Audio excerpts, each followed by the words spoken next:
Hey, composing gloves here, and today, man, that just looks gnarly. We're going to be talking about inversions. So you know how to make chords major, minor, diminished. You've come a long way. You can read music, you can write scales, you can read rhythms. So let's just do something small that will go a long way towards making things interesting.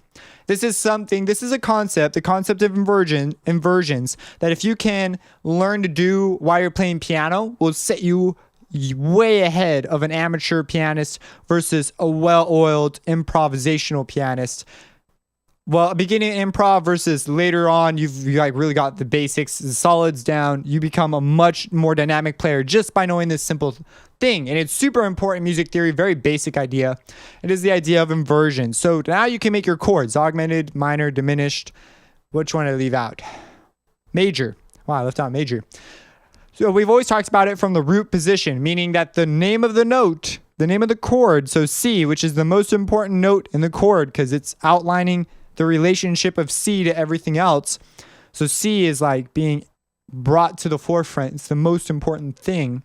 Then what happens if we put a different note in the bass? Well, this goes on. Now we have three notes here, which means we have three things in the bass, but there are only two other inversions. So there's actually, when you say how many inversions can you have in a triad, the answer is 2, because you have your root position, which doesn't have a number for some reason, and then it's called root position, and then you have your first inversion where the third of the chord is in the bass, and then you have your second inversion where the fifth of the chord is in the bass. So it's the low, when I say in the bass, I mean the lowest tone sounding in the chord. So let's talk about, let's really quick make something clear. So we know that C, E, and G are the notes in our chord. What happens if we separate these by an octave? What happens if we add more notes? Like let's put an E here and a G here. Well, is it something different now? No. No. It's not that crazy. So it's just a C major chord still. It's got the same relationships. And so now we're going to start getting into the sort of some weird territory. It gets a little confusing if you're not really paying attention. So just so you know, so we could take away the observation that when you add notes that already exist in our chord, they are just separated by an octave. They're essentially the same thing as the notes down here. So you could get rid of this note and put it way up here. So we just took the E out. We could put the E up here. Well, now you notice it does sound profoundly different. Now we're talking about chord voicing, which is another topic entirely. But what we need to realize is that C, guess what? C is still in the bass. What is this? This is still a C major chord. It's still got C, E, and G. The relationship of C to E, if this E was down here, it would still be a major third. Up here, it's a compound interval. It's actually, I believe, a 10th. 1, 2, 3, 4, 5, 6, 7, 8, 9. It should be 10. 1, 2, 3, 4, 5, 6, 7, 8, 9, 10. It is a 10th. I don't know. I just felt like I had to check it. Okay, sometimes when you're doing tutorials, you just say stuff and you got to go back and double check your work. So anyways, it's a 10th. A major third of an octave above is always going to be a 10th. But, so we see the C here. So if you were to bring this down, it'd still be a third. So it's still considered a C major root position because C is still in the bass. What if we put, say, E in the bass? And what is this now? Well, the C is gone, which is now technically it's an E minor because there's no longer outlining the C. So we need to add the C back in if we still want this to be considered a C major chord. So I'm going to enter no input mode. I'm going to put a C in there. So I know we have this really weird looking thing, but it's still got C, E, and G. So it is still a C major chord. This is the first inversion because the third is in the bass. When you have the fifth in the bass, it is considered the second inversion. So let's do this a little more simply. So we have C, E, G. That is the root position because C is in the bass, it's C major. Now you can have an E, G, and then a C. This is the first inversion. Root position, first inversion. I don't know why I said second. So we just simply took this C and moved it up, and now E is in the bass. But as you saw, we can have any number of things going on up here. It doesn't matter as long as E is in the bass. Now we have G in the bass. And E gets moved up an octave. These are the simplest ways to learn inversions. I don't know, I started off with this crazy example, but we have G in the bass. This is the fifth is in the bass, so this is the second inversion. If we had more notes in our chord, which we will get to, then you would have more inversions possible. This is possible for all triads. You can do it. So augmented, minor, diminished, doesn't freaking matter as long as you just do that. So for example, G's in the bass, and we know that C, E, and G are allowed notes. And as I talked about earlier, if you get rid of the G, now you just have a minor third. It's a different thing. It's just a harmony now. So you got to have 3 notes, which is one, like, blow to power chords is you can't do stuff like this, which is one reason it doesn't contain the properties of a chord. So yes, that's really all there is to say about it. I guess let's make another one real quick. Let's make this more crystal clear. Let's do D major. So we have D, F sharp, and A. There's the fireworks that I am beginning to detest more and more.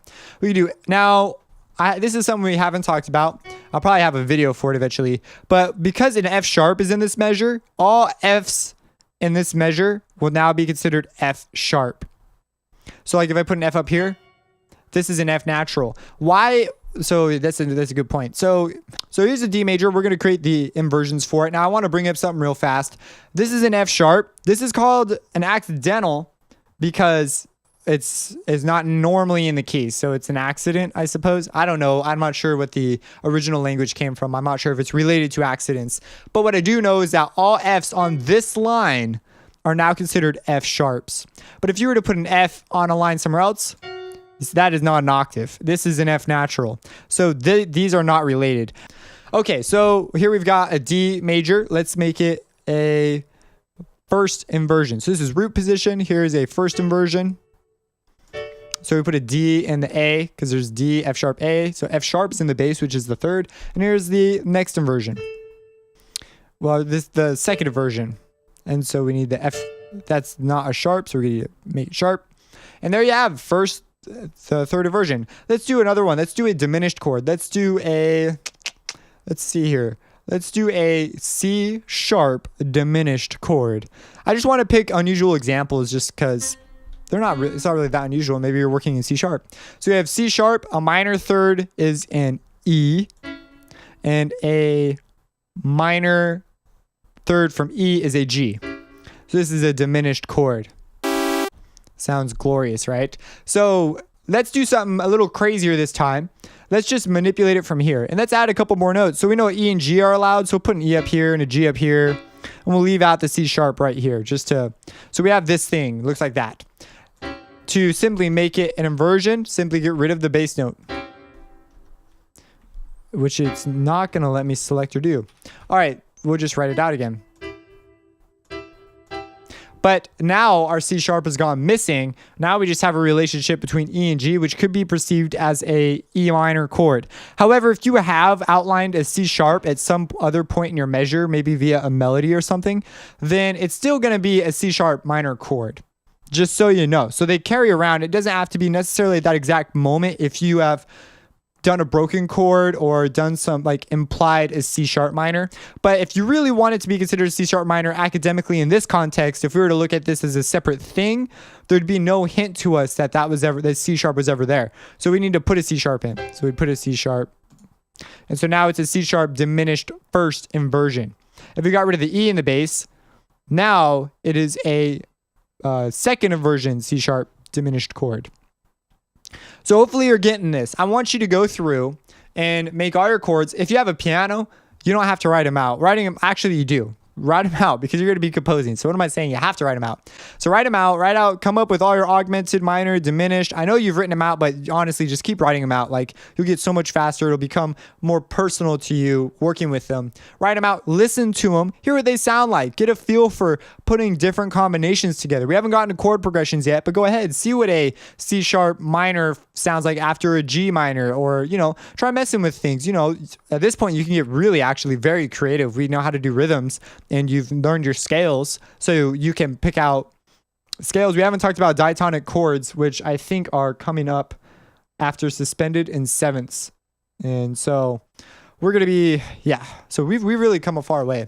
So go ahead and make all your chords. I want you to make different inversions of all of them if you can, but just do it till you just can't handle this anymore and it's like ingrained in you. I do recommend specifically becoming extraordinarily familiar with one key. Most people pick C major because it's all naturals.